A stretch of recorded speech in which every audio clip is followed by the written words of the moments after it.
Master, saya sudah guna jadi ya udut dekat point sini.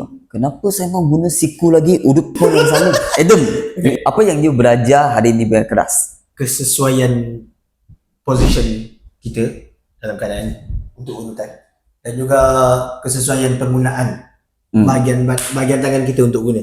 Maksudnya macam kita cakap kesesuaian tempat kita punya position berdiri. Sebab ada certain part yang kita tak boleh reach dengan tempat yang kita berdiri. Macam contoh kalau kita berdiri sebelah kiri, kita tak boleh reach bahagian luar sebelah kanan. Kalau kata untuk penyesuaian bahagian jari pula yang kita guna, sebab ada certain part yang kita kena pakai jari, ada certain part kita kena pakai nombok, ada certain part kita kena pakai siku, supaya tempat dia jadi lagi kita boleh riliskan balik kesan tekanan yang ada kat situ. So saya rasa you faham lah. Sebab dulu Adam dia pernah tanya saya, Master, saya sudah guna jadi ya udut dekat point sini. Kenapa saya mau guna siku lagi udut point yang sama? You ingat tak you tanya saya? Soalan yang ni. Sebab you sudah guna jadi, perlaksaan dia lain. You guna siku, rasa dia pun lain. Tu dua-dua kalau udut, wah, lagi mantap lah. Lagi best, lagi shock dia.